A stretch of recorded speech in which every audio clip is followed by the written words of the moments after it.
É um prazer imenso estar aqui com vocês. Eu queria, antes de vocês sentarem, a gente fizesse uma oração. Amém? Glória a Deus. Senhor, nós queremos te louvar e te bendizer pelo privilégio que nós temos, Senhor, de podermos escolher estar aqui reunidos e congregados para te adorar, para nos rendermos mais um pouco a ti, Senhor, para desfrutarmos, ó Pai, da presença do doce Espírito de Deus e dos irmãos e irmãs em comunhão e unidade. Senhor, nós queremos pedir mais uma vez, Pai, que o Senhor olhe para nós neste lugar. Olhe com misericórdia e amor, ó Pai, porque nós sabemos que o Senhor está aqui entre nós, que o Teu Espírito está aqui. E nós queremos, ó Pai, dispor nosso coração para que esse Espírito fique à vontade entre nós, para que Ele fale ao nosso coração, para que Ele entregue o recado ao nosso Espírito, Senhor, que anseia por Ti, que tem sede de Ti, Senhor. Nós não queremos estar mecanizados com, ó Pai, rituais. Nós estamos livres na Tua presença para receber e dar aquilo que o Senhor tem para nós. Que o Senhor possa visitar, Pai amado, o nosso íntimo agora, Deus, de cada um neste lugar. Toda distração emocional, toda distração por causa de problemas deixados para trás, nós queremos agora trazer a Tua cruz, Senhor. Queremos, ó Pai, submeter tudo adiante de Ti, ó Pai, para que possamos ter um tempo muito especial na Tua presença e possamos ouvir o Teu Espírito falar aos nossos ouvidos, talvez como nunca tenhamos ouvido, Senhor. Estamos aqui dispostos a isso e eu sei que o Senhor fará muito mais do que pedimos ou pensamos. Em nome de Jesus. Amém. Abra sua Bíblia em 2 Reis, capítulo 4. Esse texto é muito conhecido, você deve ter lido ele pelo menos umas 15 vezes. Mas eu louvo a Deus porque eu também já li muito esse texto. E cada vez que a gente lê, o Senhor dá algo novo para a gente. Então que nessa noite o Senhor traga uma semente fresca. Amém? Vamos ler? 2 Reis, capítulo 4, diz assim: certa mulher das mulheres dos discípulos dos profetas clamou a Eliseu dizendo: meu marido, teu servo, morreu, e tu sabes que ele temia o Senhor. É chegado o credor para levar os meus 2 filhos para serem escravos. Eliseu lhe perguntou: que hei de fazer? Diz-me o que tens em casa. E ela respondeu: tua serva não tem nada em casa, senão uma botija de azeite. Então disse ele: vai, pede emprestadas vasilhas a todos os teus vizinhos, vasilhas vazias e não poucas. Então entra, fecha a porta sobre ti e sobre os teus filhos, e deita o teu azeite em todas aquelas vasilhas. Põe a parte que estiver cheia. Partiu, pois, dele e fechou a porta sobre si e sobre seus filhos. Estes lhe chegavam as vasilhas e elas enchiam. Cheia as vasilhas, disse ela a um dos filhos: chega-me aqui mais uma vasilha. Mas ele respondeu: não há mais vasilha nenhuma. E o azeite parou. Então foi ela e fez saber o homem de Deus. Ele disse: vai, vende o azeite, paga a tua dívida, e tu e teus filhos vivei do resto. Esse texto, para mim, é um texto muito rico em ensino, em promover a fé em nossas vidas. E eu vou destacar algumas coisas que eu vi nesse texto hoje. Essa mulher tinha 3 grandes problemas para enfrentar. O primeiro deles foi a viuvez. Ela perdeu aquele que era a base, a segurança, enfim, o homem da casa que sustentava a casa. Ela teve uma perda muito grande e com certeza ela ainda estava chorando esse luto. Essa mulher estava numa crise financeira terrível, onde ela tinha dívidas para pagar e ela não sabia o que fazer. E ela estava a ponto de perder os seus 2 filhos, uma crise familiar também. Essa mulher, ela foi, talvez viveu com esse homem de Deus, esse discípulo do profeta, e talvez ela tenha ouvido falar muitas coisas sobre Deus, talvez ela tenha ouvido muitos milagres, ela tenha aprendido muitas coisas do seu esposo, mas eu talvez entenda nesse texto que essa mulher não conhecia ainda o Deus do seu marido. Ela conhecia o profeta, o homem de Deus, que o seu marido era discípulo. Eu quero falar para você que as crises, elas chegam para todos. Elas chegam para o pobre, ela chega para o rico, ela chega para o crente e ela chega para o não crente. não tem distinção. A crise chega. Mas é na crise que nós somos provados. É na crise que nós realmente revelamos o quanto de Deus nós temos, o quanto de Deus nós conhecemos. Essa mulher talvez não conhecia Deus verdadeiramente como seu Senhor pessoal, mas essa mulher conhecia o Deus do seu marido. E ela procurou o homem de Deus. Então nós vamos aqui entender que ela procurou Deus de alguma forma, através de Eliseu. Muitas vezes quando nós estamos em crise, nós pensamos que nós estamos abandonados.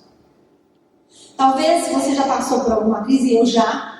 Talvez você tenha passado ou esteja passando alguma crise longa. Aquela que você fala, ok, realmente Deus deve estar muito ocupado porque Ele não está na minha vida. E, na verdade, a gente não entende muitas vezes as crises que nós passamos. Algumas a gente sabe bem de onde começou e por que ela veio. Outras, você foi colocado involuntariamente.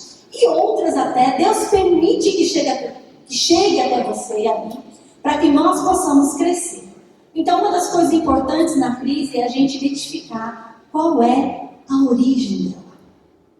Se é Deus que está nos colocando nessa crise, nós vamos ser sustentados por Ele e Ele vai nos fazer passar por ela. Se somos nós que nos colocamos numa crise por talvez falta de direção de Deus, independência no andar e fizemos o que achamos melhor, se nós nos arrependermos e confessarmos a nossa verdadeira falha, Deus também vai nos sustentar e nos ajudar a sair da crise. Se é outra pessoa que nos colocou numa crise que nós não tivemos talvez culpa, talvez veio de um pai, de uma mãe, de alguém que nos enganou, não sei.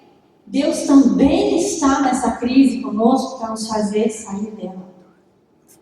Muitas vezes ela vai durar um pouco mais até que realmente Ele entenda que nós aprendemos a sair da crise em vitória, porque Ele já nos tem garantido isso, mas também com uma lição nova. Quantos daqui, falem a verdade, porque eu já levantei a minha mão, quantos daqui já foram reprovados em alguma crise e voltaram nela? Por que será? Porque talvez a nossa atitude nessa crise foi uma atitude infantil, uma atitude independente, achando que a crise ia passar anyway. Deus quer que nós busquemos a presença dEle verdadeiramente no meio da crise. Essa mulher buscou. Ela precisava de ajuda. Ela não podia perder os seus filhos. Ela não podia abrir mão do que a única coisa que ela tinha era a sua família. E hoje nós vemos pessoas abrindo mão tão fácil da sua própria família. Abrindo mão não porque alguém está querendo levar seus filhos porque você está devendo, mas muitas vezes porque coisas têm sido mais importantes que pessoas. Coisas têm sido mais importantes que relacionamentos. Coisas têm sido mais importantes do que vir à casa do Senhor. Nós estamos, muitas vezes, entregando nossos tesouros na mão de Satanás. Essa forma que ele falou aqui, que iria levar seus filhos escravos, quando nós não vigiamos em nossa vida, em várias áreas, nós vamos falar algumas delas aqui, nós abrimos uma porta para Satanás e ele começa a escravizar aqueles que estão conosco e até nós mesmos. Nós temos que estar atentos. O Senhor quer nos fazer sair da crise em vitória. O Senhor quer nos dar vitórias constantes durante a crise. Muitas vezes nós caminhamos no momento de dificuldade, olhando lá, eu quero chegar naquela porta, eu quero ir naquela porta, aquela porta é minha saída. Como que eu faço para chegar naquela porta? Sabendo que nós temos passos a dar até lá. E esses passos, eles devem ser certeiros, porque no meio da crise eu não posso mais errar. Eu não posso mais ser independente de Deus. Eu tenho que buscar a vontade de Deus para cada passo que eu possa dar até chegar na saída. E nesses passos, Deus, quando nós o buscamos em verdade, Ele vai nos mostrando a sua glória. Quantas e quantas vezes eu ali dirigindo no meu carro, chorando. Ontem ele já falou, né? O meu volante é o que mais conhece as minhas dores. E é verdade, o carro parece que é um lugar que a gente tira para chorar. E quantas vezes ali dirigindo e chorando, e até berrando com Deus. Oh Deus, por quê?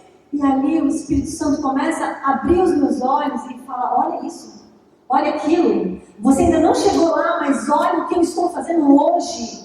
É sobrenatural. Pedro, quando estava andando sobre as águas para encontrar Jesus, ele estava andando sobre as águas. Ele queria chegar onde Jesus estava, mas de repente ele olhou tudo e viu que não era possível e começou a afundar. O Senhor quer que nós mantenhamos nossos olhos nele. Ele é o fim da nossa história. Ele sabe o quanto nós precisamos caminhar para chegar àquele lugar que nós desejamos. E muitas vezes esse lugar que nós desejamos não é tão grande quanto Ele preparou. Deus preparou para você um lugar muito maior e muito melhor, que os seus olhos não podem ver, seus ouvidos nunca ouviram, seu pensamento nunca chegou perto do que Deus tem preparado para você e para mim. Mas nós olhamos aquilo agora, nós olhamos o que nós temos e o que nós não temos, o controle que nós perdemos. Nós adoramos ter o controle de todas as coisas, nós amamos saber o que fazer, como fazer, que hora fazer, por que não fez? Mas Deus, Ele quer que a gente entregue o controle nele. Essa mulher foi lá e entregou o controle na mão de Eliseu. Não está aqui, o que eu faço agora? E Eliseu começou a dar algumas instruções para essa mulher. E essa mulher, ela nos ensina uma coisa interessante. A primeira atitude dela na crise não foi... Porque se você pensar, de repente ela poderia ter buscado outras opções. Então, a crise chegou, problema é dinheiro? Ok. Eu podia ter pensado, a gente pode fugir de noite. Eu não vou deixar meus filhos irem com esses homens, eu não posso deixar perder minha família assim. Então, a gente pode fugir. Vamos todas as coisas, pá, ninguém vai achar ninguém. É uma solução. Ruim, mas era. Ela poderia ter pensado em se prostituir. Bom, eu vou ganhar um dinheiro para pagar a minha dívida, eu tenho que pagar essa dívida. Ela poderia ter procurado uma agiota, né? E pendurado que ela pudesse ali em garantia e, enfim, conseguisse o dinheiro emprestado e depois pagasse de alguma forma. Mas essa mulher, ela procurou Deus. Muitas vezes a crise chega para nós e a gente começa a procurar pessoas. Fulano pode me ajudar. Ciclano pode me dar uma orientação, Beltrano pode orar por mim, porque às vezes a gente nem tem prazer e nem tem atitude de orar. A gente está pensando em alguém que ora, e o pastor ora muito, ele vai orar por mim e de repente Deus vai na direção. E a gente fica pensando quem teria influência suficiente para nos ajudar no meio da crise. Sendo que o Pai, o seu Pai, o meu Pai, é o maior, é o melhor, é o mais poderoso, é o dono do universo, a influência toda está na mão dele. E a gente às vezes não procura. A gente às vezes não é a primeira atitude que nós temos, a de orar. Senhor, o que eu devo fazer agora? Ou então nós oramos, ok, Senhor, o Senhor já sabe, vem comigo. Vamos comigo, vamos resolver. Essa mulher foi lá para receber instruções do que eu vou fazer. E Eliseu olhou para ela e falou, caramba, sei lá, o que você tem? O que você tem em casa? E ela falou, não tem nada, a não ser uma botija de azeite. É meio antagônica essa resposta dela. Não tem nada, a não ser, então tem alguma coisa? Muitas vezes nós somos colocados à prova e o Senhor fala, o que você tem aí? Você não tem nada, não tem nada. Eu vou dizer uma coisa que Deus quer de você. Deus não quer o seu dízimo, Deus não quer a sua oferta, Deus não quer a sua boa obra, Deus quer o seu coração. Ele quer tudo de você. Ele quer a tua vida, Ele quer a minha vida, Ele quer ser dono absoluto. Esse negócio de ficar se dividindo entre Deus e o mundo não rola no reino de Deus. Não rola. Ou nós somos dele completamente, ou nós não somos dele. Porque a Bíblia é muito clara quando fala, se você é amigo do mundo, você é inimigo de Deus. Mas se você é amigo de Deus, você é inimigo do mundo. Parece ser, precisa explicar tão direitinho. Porque nós precisamos entender bem direitinho. Nós precisamos entender que a nossa vida, ela deve ser dirigida por princípios e não por regras. Bom, de domingo eu vou na igreja, mas de segunda a sábado eu não preciso ter compromisso. Porque de domingo eu vou na igreja. Nós tínhamos um conhecido que todo domingo ele chegava na igreja e ele chorava tanto. Mas ele chorava tanto. Na pregação ele chorava tanto. Era um rapaz, era um jovem, um bicho. E acabava o culto, ele ia lá com o pastor, conversava, o pastor orava com ele. E assim, até um dia que uma pessoa chegou para ele e falou assim: olha, se você chorar todos os dias aos pés do Senhor, no domingo você não precisa chorar não, porque ele sempre quer chorar.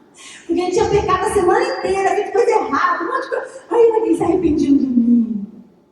Não. O Senhor quer que a gente chore todos os dias na presença dele. O Senhor quer que a gente reconheça o nosso pecado todos os dias. Aqui é o momento que nós estamos, eu falo que é para nos abastecer do amor uns pelos outros, do amor e adoração a Deus. Essa congregação é muito especial para nós. Hoje o pastor Ryan Lake falou, nós começamos, os cristãos começam a semana com uma festa. É isso aí. Culto é festa pra gente. É lugar de louvor, adoração, palavra, comunhão.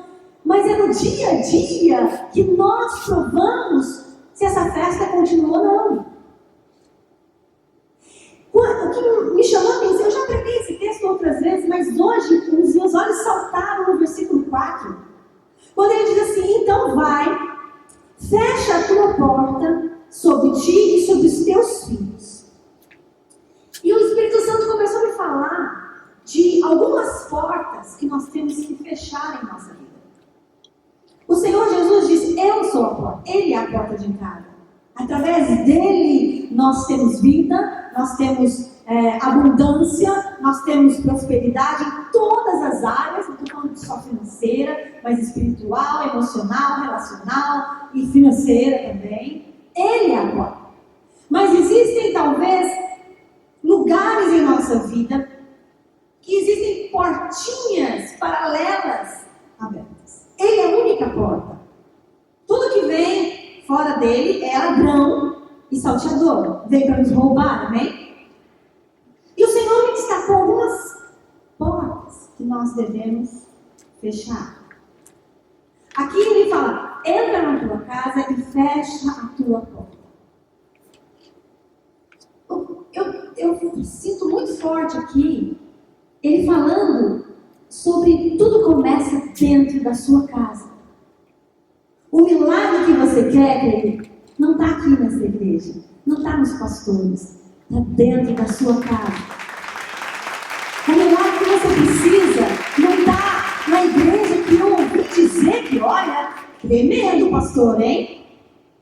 Olha, eu ouvi dizer de uma profeta, eu não sei aqui, mas no Brasil é um tal de buscar profeta para falar o que quer ouvir, que eu vou lhe dizer. Deixa eu falar, né? Deixa quieto. Mas é dentro da sua casa, é no meio da sua família que Deus quer começar a derramar o azeite.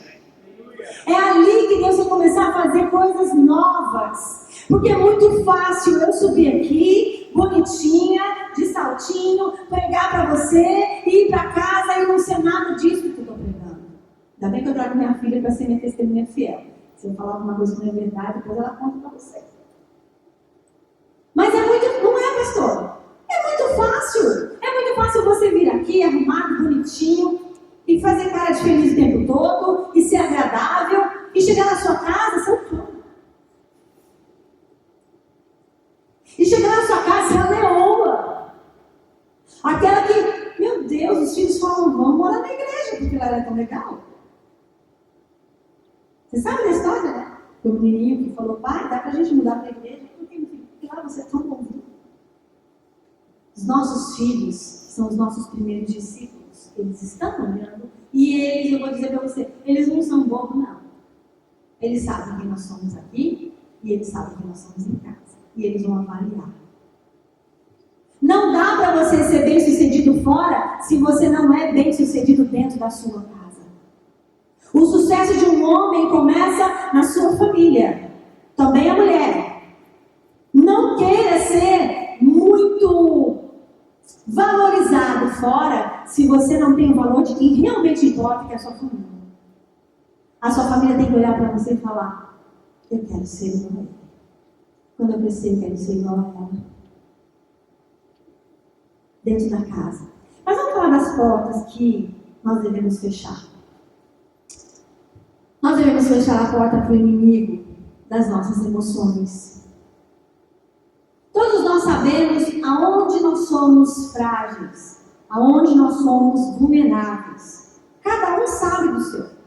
E eu vou dizer, tem marido que não vai falar para a mulher, e mulher que ela fala para o marido, mesmo porque casado às vezes não sabe. O ponto frágil, a fraqueza.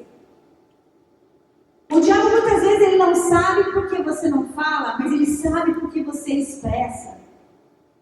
Talvez você seja, ontem nós falamos um pouco sobre temperamentos, talvez você seja de um temperamento mais sensível, que uma palavra diferente te machuca. Ou às vezes você tem um temperamento mais forte, que machuca fácil as pessoas com as suas palavras. Fechando a porta para o inimigo da falta de fé, para o inimigo da falta de humildade, para o inimigo da falta de vontade de servir o reino, para o inimigo do mau conselho. Quem que é o teu conselheiro? Quem que é aquela pessoa que tem, talvez durante a semana, você ser aberto, você falar das suas necessidades? Que conselhos tem recebido disso, dessa pessoa? Quem é essa pessoa? Você tem alguém, na verdade, você tem alguém que você pode abrir seu coração sem medo? Nós devemos ter, queridos, mas que sejam pessoas de Deus, que sejam pessoas que sejam guiadas pelos princípios que você também é. Porque senão você pode começar a adulterar os princípios do reino na sua vida. E tudo começa muito devagar. Tudo começa como uma fumaça infiltrada. E de repente ela está te intoxicando. Quando nós mudamos de país, eu falo porque nós já moramos aqui, a gente também sabe, tem experiências, sofremos um bocado também. Mas quando nós mudamos de país, parece que muitas vezes a gente começa a mudar a visão das coisas. Eu falo que foi muito boa a experiência na América. Eu ampliei muito a minha visão sobre pessoas, costumes. Eu comecei a aceitar mais as pessoas como elas são e não querer colocar elas numa caixinha, tem que ser assim, né? Foi muito boa a experiência. Mas nós temos que tomar cuidado para que a mudança da nossa mente não contamine os nossos princípios. Os princípios são imutáveis. Os princípios do reino de Deus são imutáveis. Não dá para negociar o princípio do reino. Continua valendo o que Jesus falou: olha, vocês têm que ir pregar o evangelho. Muitos de nós, muitos brasileiros, nenhum de nós, os outros brasileiros que não estão aqui, eles vêm para um país como esse pensando em ganhar dinheiro e ganhar dinheiro. Não, eu não posso dar o dízimo porque eu preciso mandar para o Brasil, para minha mãe. Não, eu não posso ofertar, porque se eu ofertar, na verdade, eu não vou poder comprar aquilo que eu preciso, pagar aquela conta que eu quero. Os princípios do reino continuam valendo. Se você dá, você recebe. É uma troca? Não, é um princípio. É um princípio. O dízimo e a oferta não é um desejo do seu coração. É um princípio que você tem que obedecer. O reino de Deus, essa mulher, quando eu olho para ela, eu vejo uma submissão tão grande na vida dela, uma submissão ao homem de Deus. E eu vou figurar aqui como Deus falando através de Eliseu. Uma obediência. Quando ele falou, faz isso, ela foi e fez isso. Nós temos tanta dificuldade em nos submeter e obedecer a Deus, queridos. Porque a gente fica provando quem pode mais. Não, esse mês eu não dou dízimo porque eu tenho que pagar uma conta extra que apareceu. Mas o mês que vem eu dou. Eu não estou falando se você dá ou não, eu não estou querendo saber disso. Estou falando o que é no teu coração o dar ao Senhor. Ele não está falando 10%, 10%, nem 9,9%, nem 10,1%. 10%. Não é isso que Deus está olhando. Deus está olhando a tua fidelidade, tua submissão, tua obediência, tua voluntariedade, teu desejo de agradar, teu desejo de cumprir, não regras. Nós não somos religiosos. Nós não buscamos regras para viver. Nós buscamos princípios do reino, amar a Deus sobre todas as coisas e ao meu próximo como a mim mesmo. Princípios do reino são inegociáveis. A palavra de Deus nos diz que o diabo, ele crê e ele estremece diante de Deus. Ele crê mais que você. Eu acho que o diabo pensa assim: esse povo, se eles soubessem o poder que eles têm, eles acabariam comigo.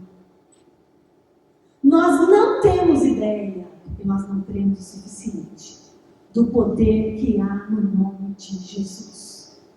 Nós não usamos esse nome com o direito dele que ele nos deu para tudo que a gente precisa. Você vai no campo do inimigo e você vê eles fazendo coisas que você fala: uau, olha, mudou a cadeira de lugar, o fulano fez um trabalho, foi no estilo quê? Ei, hello, você está falando do reino do diabo, que está fazendo e acontecendo. O quanto você tem feito acontecer no reino de Deus? Nele há poder. Jesus, o único nome em que podemos ser salvos. Nós temos fé para sermos salvos em Jesus e ir para o céu. Não, eu aceitei Jesus, eu vou para o céu, está tudo certo. Mas quando chega uma crise, meu Deus, o que eu vou fazer? Querido, hello, você tem fé ou não tem? Outro dia eu falei com uma pessoa, eu não lembro quem foi. Ela falou assim: eu preciso de tanto para não sei o quê. Eu falei: você tem fé para 1000, mas não tem para 1.000.000? A nossa fé, ela tem que ser exercida e exercitada na presença de Deus. E quanto mais a gente caminha em fé, mais Ele vai ampliando os nossos limites. Quando você pensa que agora eu vou despencar, porque não tem jeito, mas eu creio, Senhor. Eu não abro mão daquilo que o Senhor prometeu. Eu sei que Tu não tem poder, eu sei que o Senhor é por mim. Eu confio em Ti. E Ele, amplia mais um pouco. E você vai andando, e você vai caminhando, e você fala: eu não sei como eu cheguei até aqui, mas eu cheguei porque eu confio no nome do Senhor. Nós estamos em Cristo. Outro inimigo muito forte que nós devemos fechar essa porta com violência é o inimigo da nossa mente. Todo pecado, ele começa na mente. Em Romanos 12, se você puder abrir aí, seria legal. Romanos 12, versículo 2. Talvez você saiba até decor, porque também é bem conhecido. Diz assim: e não vos conformeis com este século, mas transformai-vos pela renovação da vossa mente, para que experimenteis qual seja a boa, agradável e perfeita vontade de Deus. Desempaca. Sai do lugar que a tua mente estacionou e pede a Deus: renova o meu entendimento.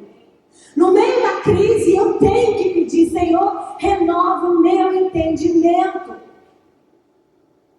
Fecha essa porta da mente vulnerável, da mente que recebe qualquer lixo e bateu, ficou.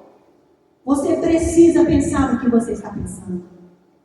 Paulo diz: porque nós já temos a mente de Cristo. Aí você fala: mas meu Deus, a minha mente não é de Cristo não, porque eu penso cada coisa esquisita. Deixa eu falar para você: toma posse dessa mente na sua vida. Você precisa falar assim: eu tenho a mente de Cristo. Quando vem aquelas coisas que não prestam, porque o mundo joga lixo o tempo todo, né, gente? É por todos os lados, está jogando lixo em cima da gente. Quando chegar aquele pensamento, porque o diabo, ele é assim, ele vai na tentativa e erro. Ele joga, você ficou, ele começa a trabalhar. Eu brinco lá na minha igreja, eu brinco que tem pensamento que eu já agarro aqui a flecha. Não vai entrar. Muitas vezes o sentimento que vem de rejeição: poxa, o pastor falou com todo mundo, mas não falou comigo. Vou te dizer uma coisa: pastor não é super-herói. Pastor é cheio de defeitos. Eu que sei, sou filho de pastor, mulher de pastor, irmã de pastor, sou pastor. Pastor é cheio de defeitos. Por isso você precisa entender, porque você também é. A gente é tudo igual. Mas o diabo, ele pega a nossa fraqueza. Aí ele fala: aí na sua mente, né? Não é assim, fala. Você não vai falar também: estou me sentindo vegetariano. Não. Vai ficar tudo aqui. O pastor não viu você, porque você é insignificante. Na verdade, ele não fala você. Ele fala na primeira pessoa. pastor não me viu porque eu sou insignificante. Tá vendo? Nem na igreja eu consigo ter valor. Sabe, querido, eu vou te falar uma coisa, esse pensamento não é do céu. Tudo que é pensamento que me roubar alguma coisa de você, você põe para fora em nome de Jesus. Traz a mente de Cristo. Será que Jesus pensaria assim? Será que esse é o pensamento que estaria na mente de Cristo agora? Pensamento de rejeição? Opa, mas a Bíblia fala que ele foi rejeitado por todos. Mesmo assim, ele não desistiu da cruz.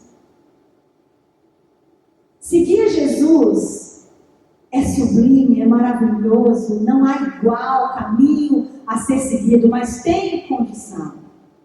O princípio do discipulado de Cristo, sabe qual é? Abre a sua Bíblia em Mateus 16, 14. Não é lá um convite muito gostoso de ouvir, mas é poderoso no servir. Mateus 16, 24 diz assim: Então disse Jesus a seus discípulos. Aceitei Jesus. Você quer ser discípulo de Cristo? Você quer andar com Cristo bem pertinho? Você quer conhecer a vida abundante que Ele dá? Então você precisa se tornar discípulo de Cristo, seguidor de Cristo. Mais do que só aceitar Jesus no domingo à noite. Se alguém quer vir após mim, a si mesmo se negue, tome a sua cruz. Siga-me. Não é o convite, como nós ouvimos um pouco antes desse capítulo: vinde a mim, todos vós que estáis cansados, sobrecarregados, e eu vos aliviarei. Tomai sobre vós o meu jugo, aprendei de mim, que sou manso e humilde de coração, e encontrareis descanso para as vossas almas. Esse convite de Jesus é tão doce, é tão... E é isso, ele continua convidando para você vir. Mas não basta só ir a ele, você tem que querer também segui-lo. Você tem que também aprender dele. E para isso você tem que se tornar um discípulo. E para se tornar um discípulo, você precisa encontrar a cruz. A sua mente, a minha mente, precisa encontrar a cruz. Os nossos pensamentos devem ser vigiados constantemente. A palavra do Senhor diz: vigiai e orai para que não caia em tentação. Tudo começa aqui. Uma boa ou uma má ideia começa aqui.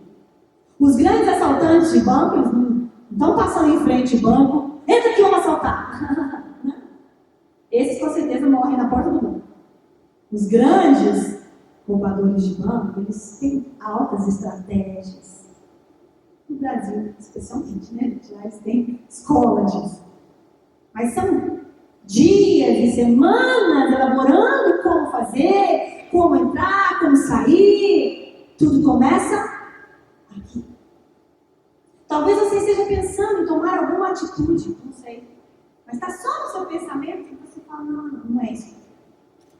Se você sabe que essa atitude que você vai tomar não seria de Cristo, arranca do teu pensamento agora isso, porque é uma seta de Satanás. Uma das coisas que hoje em dia talvez a igreja de Cristo esteja devendo ao mundo é realmente levar uma aliança até o fim. Por muito tempo, o divórcio foi um absurdo no meio da igreja. Por muitos anos, quando um casal divorciava, era lastimável, a igreja sofria muito. E, meu Deus, como pôde? Hoje, não deu certo. A gente brigava muito. Eu não conseguia me sustentar. Incompatibilidade de gênero. É assim, nem tudo dura para sempre. A igreja está devendo ao mundo a ideia de que, o princípio de que a aliança é inquebrável. De que o casamento pode até ter muitas crises, mas o Senhor está em todas elas, se eu, pelo menos um deles, quiser que ele esteja. Você já passou crise de casamento? Eu já. Nós temos 29 anos de casado, já passamos crise. Mas nós passamos por ela. Ela ficou para trás, nós continuamos. Não abra mão do que é eterno, querido. Não abra mão do que é eterno. Porque tudo aqui é muito passageiro. O Evangelho não mudou. O Evangelho não foi facilitado porque nós estamos num contexto diferente. Nós estamos num país diferente. Os princípios são inegociáveis. Fecha a porta do inimigo da sua mente vulnerável. Fecha a porta do inimigo do orgulho. Não, mas eu sou humilde, imagina. Eu uso roupa do thrift store. Eu nem vou na loja comprar, eu não uso roupa nada. Parabéns, você não é humilde, você é pobre. Querido, humildade não é o que você veste, é como anda o seu coração. Tem gente que fala assim, não, porque eu estou sendo muito humilhado nessa terra, mas o Senhor vai me exaltar. Vamos entender. 1 Pedro 5, 6 e 7 fala, humilhai-vos, pois, debaixo da potente mão do Senhor. Vamos abrir lá para ler? Eu acho lindo esse texto. Vai lá, 1 Pedro 5. Vamos ler o 5, 5 e 6. Diz assim, rogue igualmente aos jovens. Olha aí, jovens, vocês também estão aqui. Sede submissos aos que são mais velhos. Outros sim o trato de uns com os outros, cingindo-vos de humildade. Porque Deus resiste aos soberbos, contudo aos humildes concede a sua graça. Humilhai-vos, portanto, sob a poderosa mão de Deus, para que Ele, em tempo oportuno, vos exalte. Ele não está falando de uma humilhação humana. Ele está falando de uma humilhação de coração diante de Deus. Ele resiste ao soberbo, mas dá graça ao humilde. Muitas das nossas crises, que nós questionamos tanto a Deus, por que, Senhor, por que? Eu não estou entendendo. Muitas de nossas crises são o nosso orgulho. E eu vou te dizer uma coisa que eu ouvi uma vez e me choquei, vou chocar você também. É Deus com a mão no meu peito, no seu, falando, eu não posso te aceitar com esse orgulho, eu te resisto. O orgulho impede as nossas orações de serem ouvidas. Deus está nos resistindo. Ele não pode nos ouvir porque Ele resiste ao soberbo. Quando eu me humilho na presença de Deus, quando eu me humilho de coração ao Senhor, eu posso estar sendo humilhado na rua por pessoas, por patrões, por líderes, por chefes, por pastores, por marido, por mulher. A minha humilhação não tem que ser exatamente para essa pessoa, olha, tá bom, vai, pode bater, estou aqui para isso. Não! É ir lá para o seu quarto, para o seu lugar íntimo e falar, Senhor, o Senhor sabe da minha dor, eu me humilho diante do Senhor, porque o Senhor é o meu Deus, e a Ti, Senhor, somente eu pertenço. Deus, olha meu coração, eu rindo tudo que eu sou a Ti. Aquele meu chefe, aquele meu patrão, aquele meu pastor, aquela minha mulher, aquele meu marido, Senhor, eu coloco eles na Tua mão, o Senhor sabe como lidar. Eu não quero ser melhor que eles, sabe? Porque a gente tem umas orações que a gente chama de macumba gospel. Senhor, pega ele, trata dele, Senhor. Ah, Senhor, não admito não, Deus, eu tô servo. Que é isso? Isso é se humilhar? Justiceiro. Se tivesse um facão, dá um facão espiritual. Né? Roubar. Macumba gospel. É se humilhar diante de Deus. Senhor, o Senhor sabe que eu também sou orgulhoso. Eu também sou gente difícil, Senhor. Tenha misericórdia de mim, Pai. Olha meu coração, muda minha vida. Às vezes a gente não tem vontade de mudar, querido. Às vezes a gente não tem vontade. Ai, Deus, que preguiça de mudar de vida. Que preguiça de ser humilde. Confessa para Ele. Vai para o teu quarto e fala, Senhor, não estou querendo não. Não estou querendo render nada, Senhor. Eu gosto tanto de tudo que eu tenho. Sou tão apegado, Deus. A gente estava falando, fui às compras ontem, né? É misericórdia, né? Tem que ficar repreendendo a cobiça o tempo todo, não só Jesus.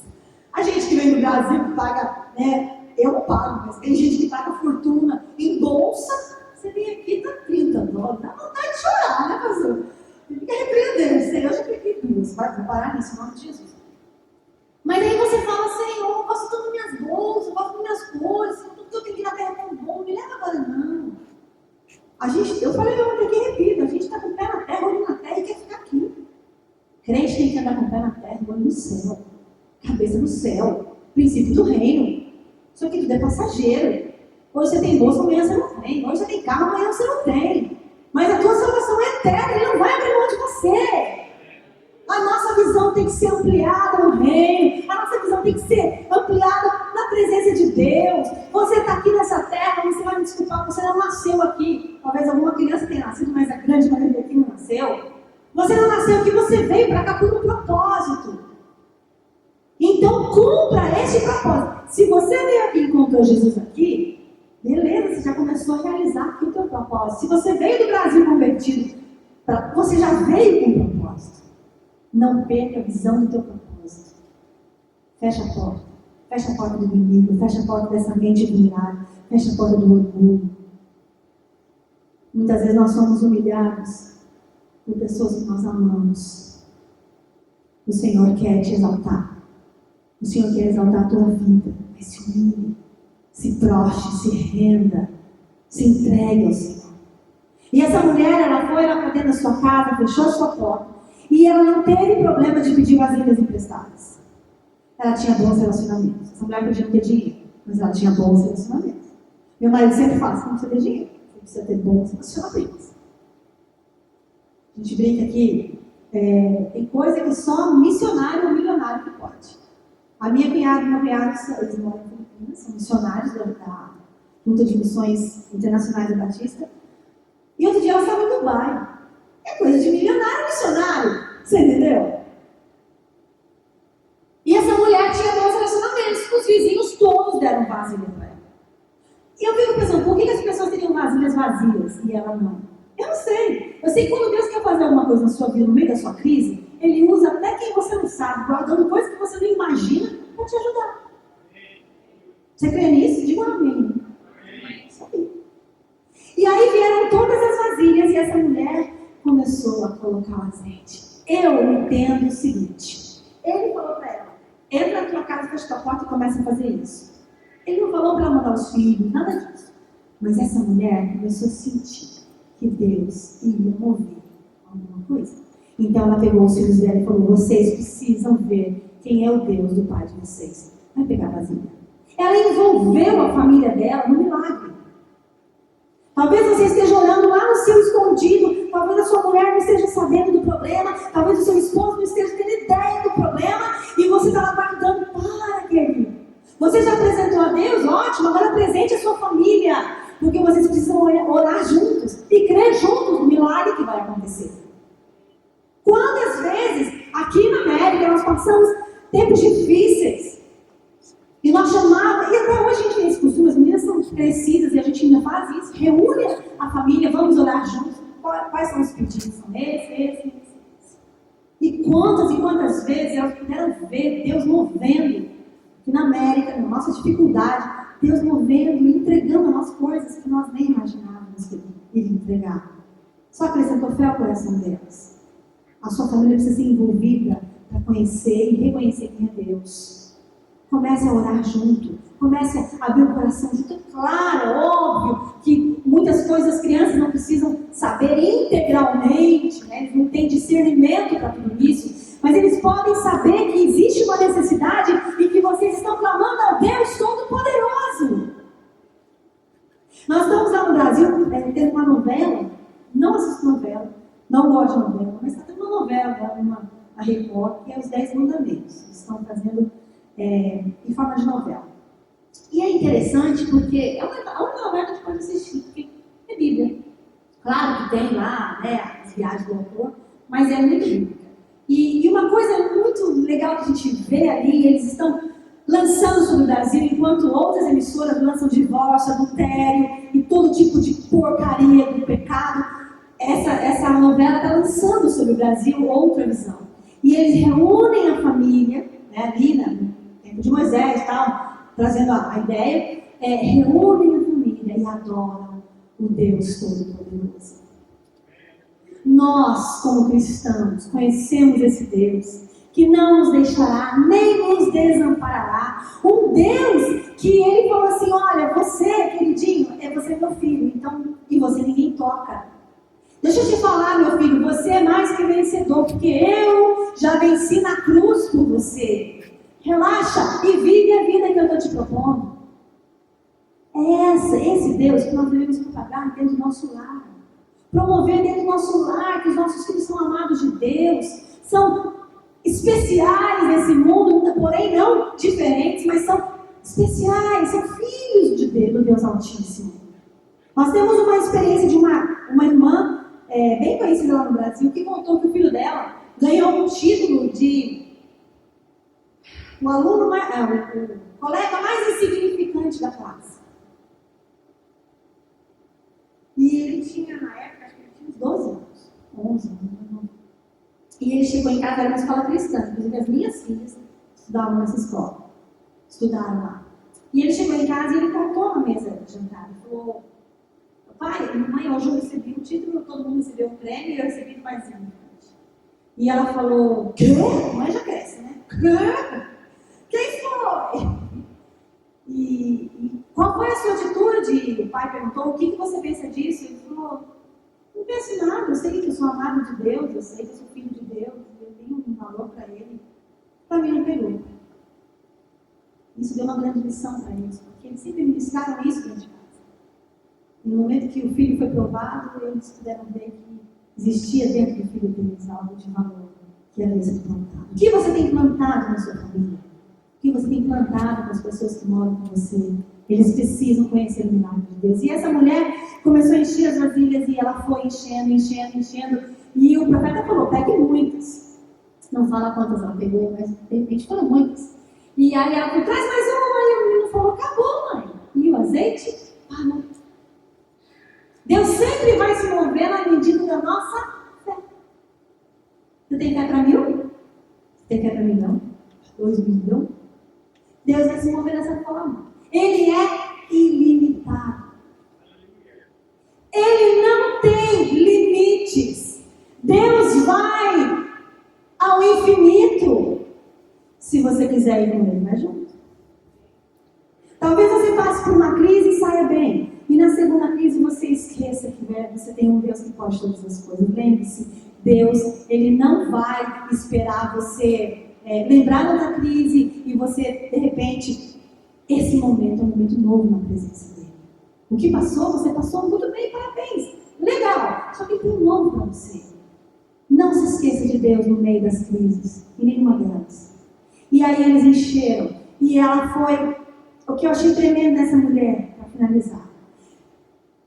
Quando ela viu acontecer aquele milagre, ela viu multiplicar aquele azeite, ela podia muito bem falar: bom, agora meninos, vamos vender isso aqui, porque vai dar muito dinheiro. Mas Eliseu não tinha acabado de dar as instruções. Então o que ela fez? Ela voltou ao homem de Deus e falou o que fazer. Ele falou: agora você vai, vende e vive o resto.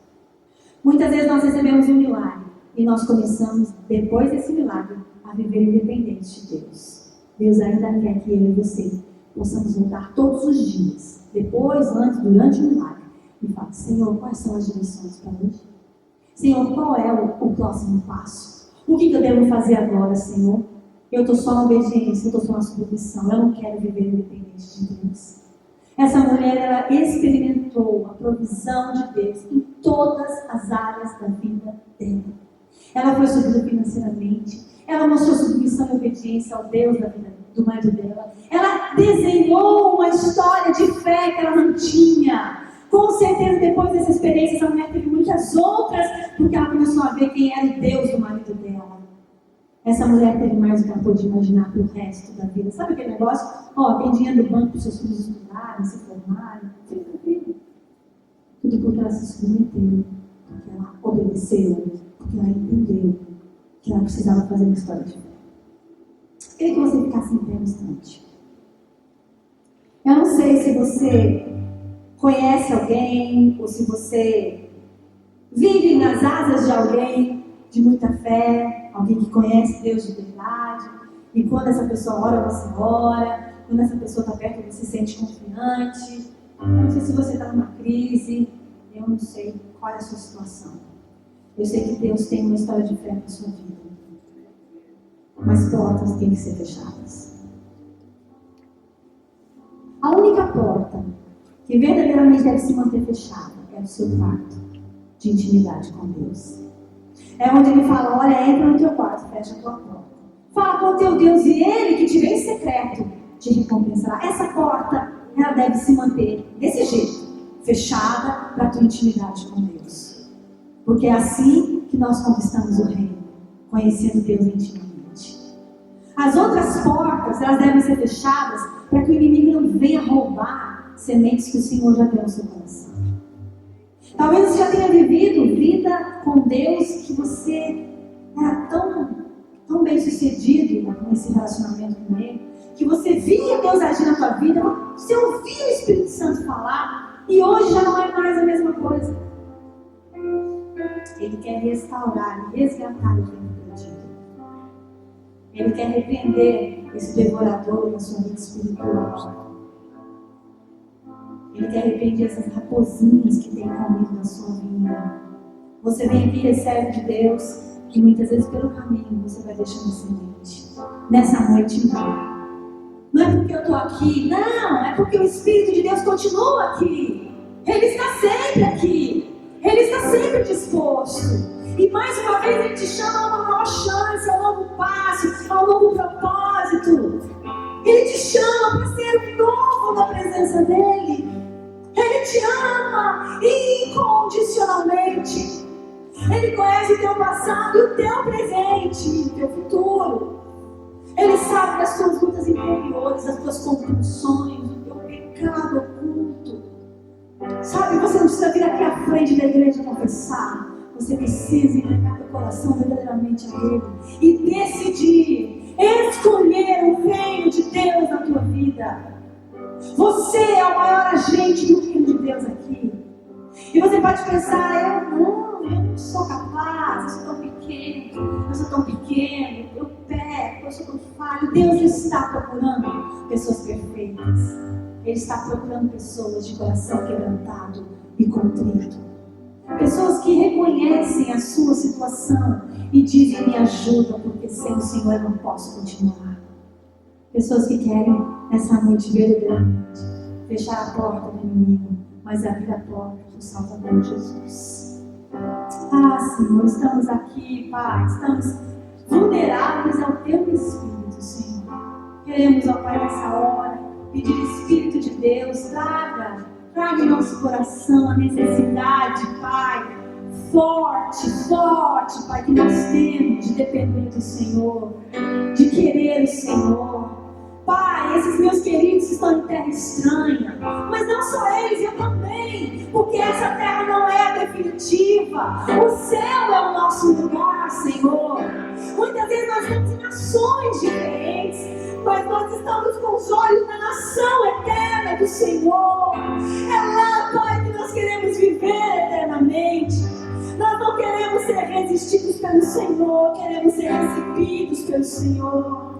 Por isso, perdoa o nosso orgulho, Deus, perdoa a nossa altivez, perdoa a nossa independência, Deus. Perdoa, Senhor amado, as nossas escolhas erradas, Senhor.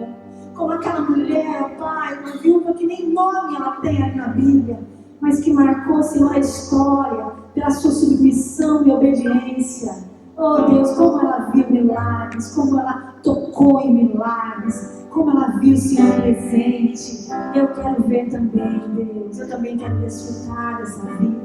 Tua palavra diz que o ladrão veio para matar, roubar e destruir, mas o Senhor veio para dar vida e vida em abundância. E aquele que passar pela porta conhecerá essa vida, Senhor. Nós não queremos voltar atrás, nós não queremos retroceder, nós queremos passar pela porta e continuar seguindo o Senhor, negando a nós mesmos, tomando a nossa cruz e seguindo, Pai amado, com amor, com paixão, Senhor.